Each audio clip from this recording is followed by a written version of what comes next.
Hello po, this is Naim Sayuha, ang inyong ka-learner. Welcome po kayo sa aking channel. Welcome rin po kayo sa aking Preach from Home program. Natapos na po tayo doon sa chapter 1 ng unang sulat ni Apostol Pablo sa mga taga-Korinto. Ngayon naman po ay gagawin natin ang video ito sa chapter 2 ng unang sulat ni Apostol Pablo sa mga taga-Korinto. At ang video ito ay bibigyan po natin ng titulo na Let this mind be in you, which was also in Christ Jesus. At ang video po ay magpapasimula after a short intro.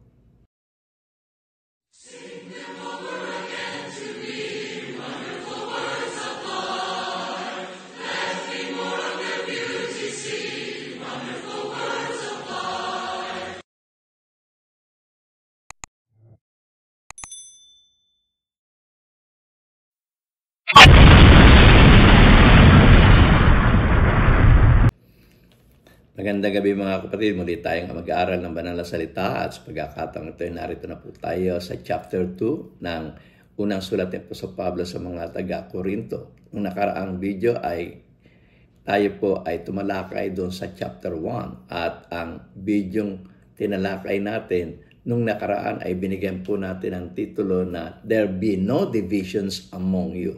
At yung titulong yan ay kinuha mismo natin doon sa chapter 1 ng unang sulat ni Apostol Pablo sa mga taga-Korinto. At yun ay nasa 1 Corinthians chapter 1 verse 10. At ganito po ang ating mababasa. I appeal to you, brothers and sisters, in the name of our Lord Jesus Christ, that all of you agree with one another in what you say, and that there be no divisions among you, but that you be perfectly united in mind and thought. So, diyan natin kinuha yung ating titulo. So, pag tayo gumagawa ng titulo ng ating bidyong ginagawa, ay kinukuha natin kung saan mismo tayo nag-aaral. Nung nag-aaral tayo sa chapter 1, ito po yung titulo ng video na ating pong ginawa. Pero syempre, ngayon po ay nasa chapter 2 na tayo.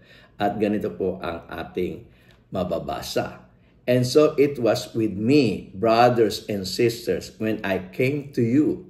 I did not come with eloquence or human wisdom, as I proclaimed to you that testimony about God. So, sa Tagalog, ganito ating mababasa. At ako, mga kapatid, nang pumarian sa inyo, ay hindi ako naparian na may kagalingan sa pananalita o sa karunungan na nagbabalita sa inyo ng patotoo ng Diyos, no? Yung ebanghelyo ng Diyos, ng patotoo ng Diyos. Hindi siya gumamit ng ng kagalingan ng pananalita, no? Pagiging orador, no? Yung pagdi-deliver ng patotoo ng Diyos sa pamamagitan ng matatamis na dila at ng karunungan. Hindi po niya ginamit 'yon. Kundi ang sabi niya po doon sa 1 Corinthians chapter 2 verse 2 to 3 ay ganito, For I resolved to know nothing while I was with you except Jesus Christ and Him crucified. I came to you in weakness with great fear and trembling. So hindi siya gumamit ng nung karunungan, hindi siya gumamit ng kagalingan ng pananalita, kundi simpleng ipinaliwanag niya lamang yung ang ating Panginoon Kristo at kung paano siya napako sa krus. Ganito po ating mababasa sa 1 Corinto kapitulo 2 talatang 2 at 3. Sapagat aking pinasiyahang walang maalaman sa anuman sa gitna ninyo, maliban na si Jesucristo at siya na napako sa krus.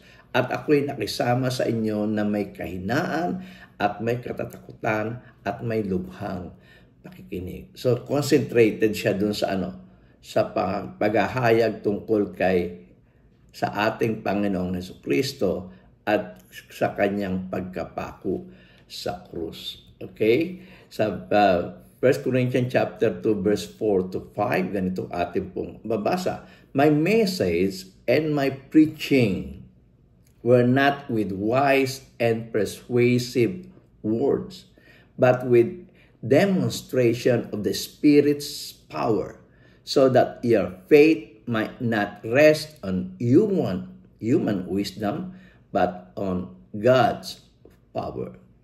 So, ang sabi niya, hindi siya gumamit ng magagaling na pananalita. Ayaw niya kasing mahikayat ang mga tao o mga taga-Korinto doon sa karunungan ng tao kundi mahikayat niya sa kapangyarihan ng Espiritu ng Diyos o kapangyarihan ng Diyos. Ganito po ang ating mababasa sa Tagalog, no? Ang unang Korinto Kapitulo 2, talatang 4 at 5, ganito po ating mababasa. At ang aking pananalita at ang aking pangangaral ay hindi sa salitang panghikayat ng karunungan, kundi sa patotoo ng Espiritu at ng kapangyarihan, upang ang inyong pananampalataya ay huwag masalig sa karunungan ng mga tao, kundi sa kapangyarihan ng Diyos. So, isang simpleng pagpapahayag na hindi siya gumagamit ng o nagpapa-impress na siya isang magaling at matalinong tao at hindi niya ipinahayag ang karunungang pangtao, kundi ang kapangyarihan ng Diyos nung siya ay magpapatuo o mangaral ng ebanghelyo dito sa mga taga-Korinto. Okay, sa 1 Corinthians chapter 2 verse 6, ganito po ating mababasa. We do, however, speak a message of wisdom among the mature, but not the wisdom of this age or the rulers of this age who are coming to nothing. So, binigyan pa niya ng puntos dito, no? Yung karunungan ng tao, no? Na hindi yun ang pamamaraan na kanyang ginawa nang siya'y mangaral. Kundi ang sabi niya, gayon man ay nagsalita kami ng karunungan sa mga may gulang. Ayan, ginamit niya yung salitang karunungan sa mga magulang, pero hindi karunungan ng tao o karunungan ng sanlibutan. Kundi ang sabi niya, bagamat hindi ng karunungan ng sanlibutang ito o na may kapangyarihan ng sanlibutang ito na ang mga ito ay nauuwi sa wala. Yung wisdom galing sa wisdom ng tao, ng wisdom of this world, hindi yun. Wala yun. That is in vain, no? Kagaya ng sinabi ni Solomon, lahat ng mga bagay dito sa mundo ay walang kabuluhan. So nauuwi lang sa wala. Hindi yun ang ginawang sistema ni Apostol Pablo nang siya ay mangaral. Okay, sa 1 Corinthians chapter 2 verse 7, ganito po ating mabasa. No, we declares God's wisdom, a mystery that has been hidden and that God destined for our glory before time began. So sa Tagalog niyan, ang sabi po ay ganito, kundi sinasalita namin ang karunungan ng Diyos sa hiwaga. Iyaong karunungan na itinalaga ng Diyos bago nilalang ang sanlibutan sa ikaluluwalhati natin. So yung karunungan na ito, naandun na sa sanlibutan. So hindi karunungan ng tao ang binibigyan nila ng ginagamit ni Apostol Pablo, kundi ang karunungan ng Diyos na ang karunungan ito ay itinalaga na ng Diyos bago nilalang ang sanlibutan. So itong karunungan ng Diyos na ito ay pinersonified, no? Ang karunungan ito ay isang persona na ito ay naandun na bago pa ilalang ang sanlibutan. Sabi nga, we declare God's wisdom, a mystery that has been hidden before time began. Ito ay yung wisdom na may personality. At yun yung mababasa natin sa Proverbs chapter 8, verse 22 to 30.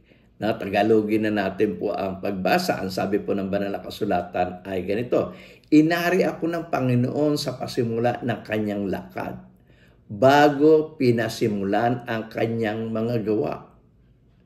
Ako'y nalagay mula noong araw, mula nang walang pasimula, bago nalikha ang lupa. So itong karunungan ng Diyos na ito, inari na ng Diyos pasimula pa ng kanyang lakad. Kaya ngayon sinabi, yung talatang nabasa natin ay sinabi nga na itong God's wisdom na to, a mystery that has been hidden and that God destined for our glory before time began. Kaya nga dito sa ating binabasa, sinasabi, inari ako ng Panginoon sa pasimula ng kanyang lakad bago pinasimulan ang kanyang mga gawa. Ako'y nalagay mula noong araw, mula nang walang pasimula, bago nalikha ang lupa. Ako'y nailabas ng walang na wala pang mga kalaliman, nang wala pang mga bukal na sagana ng tubig. Bago ang mga bundok ay nalagay, bago ang mga burol ay ako'y nailabas. So nauna pa siya, bago pa ang creation time. Samantalang hindi pa niya nililikha ang lupa, ni ang mga parangman, ni ang pasimula man ng alabok ng sanlibutan, nang kanyang itatag ang langit, na doon ako.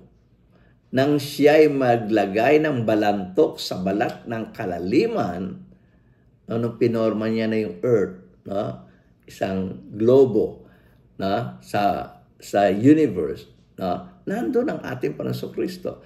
Nang kanyang patibayan ang langit sa itaas, nang maging matibay ang mga bukal ng kalaliman, nang bigyan niya ang dagat ng kanyang hangganan, upang huwag salansangin ng tubig ang kanyang utos, nang kanyang iayos ang mga patibayan ng lupa, nasa siping nga niya ako, na gaya ng matalinong manggagawa, at ako ang kanyang ligaya sa araw-araw na nagagalak na lagi sa harap ko. Ito po yung karunungang ipinahayag ni Apostol Pablo na nagsimula pa nung bago pa itatag ang sanlibutan.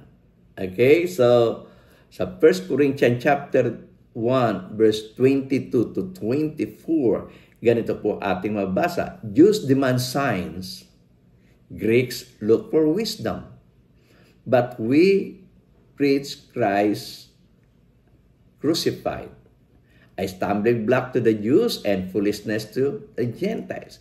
But to those whom God has called, both Jews and Greeks, Christ, the power of God, and the wisdom of God. So, yung Hudyo, at tulad ng ating makikita po dito sa illustration, yung mga Hudyo, nanghihingi ng sign, mag-demonstrate ka ng power, yun ang sinasabi, para kami maniwala. At yung mga Greek, nanghihingi ng wisdom, ano bang katalunuhan meron, para kami ay maniwala. Pero sinabi nga ni Apostol Pablo na Christ is the power of God. Yan yung sign. And the wisdom of God. So, ang mga Hudyo nanghihingi ng sign, ayan si Kristo mismo. At yung ng katalinuhan ng Diyos, si Kristo mismo yun. So, yun ang sinasabi ni Apostol Pablo. Kung nanghihingi kayo ng sign, kaya nga nung ating Panginoong Kristo ay tinatanong kung anong sign Ang sign na ibinigay ng ating Panginoong Diyos o ng ating Panginoong Jesucristo yung history ni Noah. Siya ay 3 araw na nasa loob ng tiyan ng isda na ito ay sumisimbolo sa kanyang kamatayan at muling pagkabuhay na muli. Yun yung sign. So kapag nakita na nila yon, naniniwala na sila na itong Jesus na ito, siya na nga Siya na nga ang Kristo sapagkat ang Kristo, siya ang kapangyarihan at ang karunungan ng Diyos. Okay, sa 1 Corinthians chapter 2 verse 8, ganito po ating mabasa. None of the rulers of this age understood it. But if they had, they would not have crucified the Lord of glory. Ang sabi ni Apostol Pablo, kung alam lang nila, hindi nila papako sa krus si Jesus na ang Panginoon ng kaluwalhatian. Pero hindi nga nila alam, kaya pinako nila ang ating Panginoong Jesus. Ganito po ang mabasa natin sa Tagalog, na hindi napagkilala ng sino mang pinuno sa sanlibutan ito, sapagkat kung nakilala sana nila, ay hindi ipinako sa krus ang Panginoon ng kaluwalhatian. Sa 1 Corinthians chapter 2 verse 9, ganyan po ating mababasa. However, as it is written. So kung matatandaan nyo, ang ating Panginoon sa Kristo, kapag siya'y nangangaral, laging merong banggit dun sa kung ano ang nasusulat. Laging nagbabanggit ng mga bagay. O kapag meron siyang pinatutuhanan, lagi niyang ginagamit na referensya yung Old Testament scripture na ang nasusulat. Ganon rin si Apostol Pablo. At dito nga sa 1 Corinthians chapter 2 verse 9, yung nasusulat ang kanyang ginawang referensya. At ang sabi ay ganito, however, as it is written, what no eyes has seen, what no ear has heard, and what no human mind has conceived, the things God has prepared for those who love Him. So, sa Tagalog, ganito ating mababasa. Dapat gaya ng nasusulat ang mga bagay na hindi nakita ng mata at hindi narinig ng tenga, ni pumasok sa puso ng tao, ang mga bagay na inihanda ng Diyos sa kanila na nagsisiibig sa Kanya. So, yun lang ang naging problema. Kaya nga nung ang ating Panginoon Kristo ay gumaganap ng kanyang personal ministry sa loob ng 3 taon, ang mga Hudyo nagtatanong sa kanya kung ikaw ang Kristo, sabihin mo na. So, hindi nila nakita sa katauhan ng ating Panginoon Kristo, sa katauhan ng ating Panginoong Jesus, na siya na nga ang Kristo.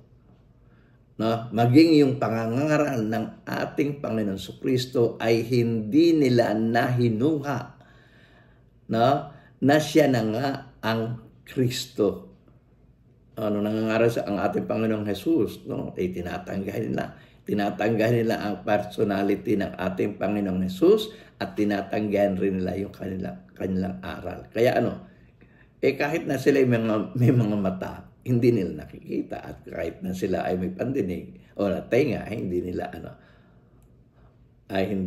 mapakinggan. At hindi pumasok sa kanilang kaisipan o sa kanilang puso. Okay, yung pong sinabi na nasusulat, tunay na ito ay nasusulat, at ito ay nasusulat dun sa Isaiah 64 verse 4. At ganito po ang ating mababasa. Since ancient times, no one has heard, no ear has perceived, no eyes has seen any God beside you who acts on behalf of those who wait for Him. Okay, so 1 Corinthians chapter 2 verse 10, ganito po ang ating mababasa. These are the things God has revealed to us by His Spirit. The Spirit searches all things, even the deep things of God. Sa Tagalog po, ganito ating mabasa. Ngunit ang mga ito ay pinahayag sa atin ng Diyos sa pamamagitan ng Espiritu, sapagkat nasisiyasat ng Espiritu ang lahat ng mga bagay. Oo, ang malalalim ng mga bagay ng Diyos.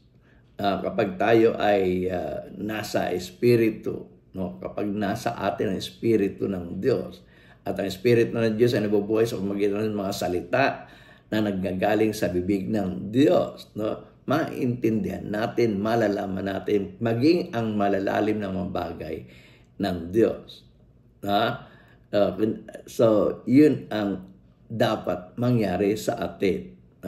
nabubuhay ang Espiritu sa pamamagitan ng mga salita ng Diyos, kung lumalakas ang Espiritu dahil sa mga salita ng Diyos, hanggang doon sa mga sa mga malalalim na bagay ng Diyos ay ating maiintindihan. Sabi doon sa 1 Corinthians chapter 2 verse 11, ganito ating mabasa, "For who knows a person's thought except their own spirit within them? In the same way, no one knows the thought of God except the Spirit of God." Ang Tagalog, ganito ang ating mabasa, sapagkat sino sa mga tao ang nakakilala ng mga bagay ng tao, kundi ang Espiritu ng tao na nasa kanya. Gayon din naman, ang mga bagay ng Diyos ay hindi nakikilala ng sino man, maliban na ng Espiritu ng Diyos. Okay? So, dapat kasi ang tao ay mabuhay sa Espiritu. Kasi dalawa ang buhay ng tao, buhay physical at buhay spiritual. Kalimitan sa mga tao sa mundo ay nabubuhay na lang sa physical, nawawala na yung Espiritu, namamatay yung Espiritu. Kaya kasi meron tayong nababasa sa banal na kasulatan na ang nabubuhay sa kalayawan o nabubuhay dito sa sanlibutan ito, nabubuhay in the flesh, na bagamat siya ay buhay, makikita natin buhay, nakakahalubilo natin sa sanlibutan, pero siya ay patay kasi ang tinutukoy na kamatayang doon, na bagamat siya ay buhay ay patay, yung patay doon ay yung kanyang espiritu, na ang kanyang espiritu ay ang buhay na kanyang espiritu ay sa pamamagitan ng salita ng Diyos, na hindi niya napapakain ng salita ng Diyos, natural ang espiritu ay namamatay. At kung wala siyang espiritu ng Diyos, hindi niya maiintindihan, hindi niya makikilala ang Diyos. Natin yan, kaya nga, muli natin basahin yung huli nating binasa sa 1 Corinto Kapitulo talatang 11, ganito ating mabasa, sapagkat sino sa mga taong nakakilala ng mga bagay ng tao, kundi ang Espiritu ng tao na nasa kanya. Gayon din naman ang mga bagay ng Diyos ay hindi nakikilala ng sino man, maliban na ang Espiritu ng Diyos. Okay, so 1 Corinthians chapter 2 verse 12, ganito po ang ating mabasa. What we have received is not the spirit of the world, but the Spirit who is from God, so that we may understand what God has freely given us. O hindi Espiritu ng libutan kundi yung Espiritong ibinigay ng Diyos sa atin. So, meron tayong, sabi nga, doon sa 1 Corinthians chapter 5 verse 23, diba? Meron tayong, sabi nga, ingatan nating buo ito sa pagdating ng ating Panginoon Kristo. Ano yon? Meron tayong, meron tayong laman, meron tayong, yung flesh, yung sinasabi, meron tayong flesh, meron tayong soul, and meron tayong, meron tayong spirit. So, tatlong sangkap yan. Huwag mawawala ang isa dyan. Kapag nawala ang spirit, tayo ay spiritually dead at wala na tayong contact sa Diyos. At hindi na natin makikilala ang Diyos.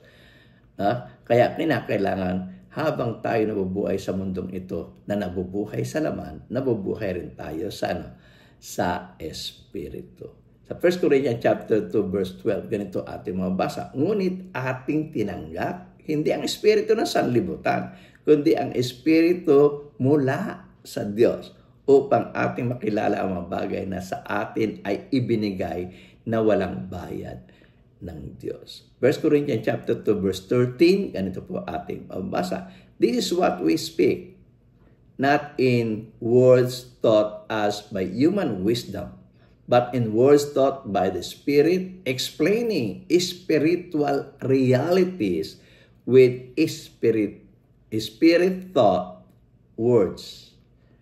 Okay? Sa Tagalog, ganito ating mabasa, na ang mga bagay nito ay ating namang sinasalita.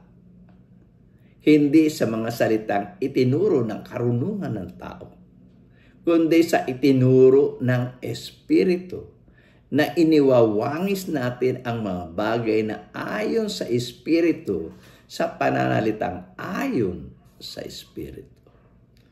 Okay? Sa 1 Corinthians chapter 2 verse 14, ganito ating mabasa. the person without spirit. O yan, kanina, yan yung mga sinasabi ko sa inyo kanina, di ba? Meron tayo kasing flesh, soul, and body. Flesh, soul, and spirit. Sorry po. No?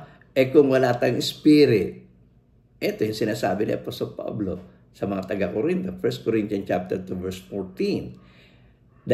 The person without spirit, does not accept the things that come from the Spirit of God, but considers them foolishness and cannot understand them because they are discerned only through the Spirit. Ito niya, yung taong walang espiritu, hindi makikilala ang Diyos eh. Yung mga bagay na binabanggit natin tungkol sa Diyos, hindi rin niya tatanggapin. Sa Tagalog, ganito ang ating mabasa. Nakita niyo, sa English, without spirit. Sa Tagalog naman, taong ayon sa laman. Ibig taong nabubuhay sa laman. Taong hindi nabubuhay sa espiritu. Ganito ating mabasa. 1 Corinto Kapitulo 2, talatang 14. Ngunit ang taong ayon sa laman, ang taong wala sa espiritu, ibig sabihin, ay hindi tumatanggap ng mga bagay ng espiritu ng Diyos. Sapagkat ang mga ito ay kamangmangan sa Kanya at hindi niya nauunawa. Sapagkat ang mga yaon ay sinisiyasat ayon sa espiritu. Kaya nga, lagi nating sinasabi sa ating pangangaral na huwag tayong mabuhay o huwag maging alipin ng mundong ito kung ano man yung mga naririnig natin, yung mga turo ng sanlibutan ito. Sapagkat mabubuhay nga tayo sa laman, mamamatay yung ating espiritu. At kung mamamatay ang ating espiritu, tayo ay nabubuhay na lamang sa laman at wala na tayong espiritu, ano mangyayari? Hindi natin maunawaan ang mga bagay na may kinalaman sa espiritu.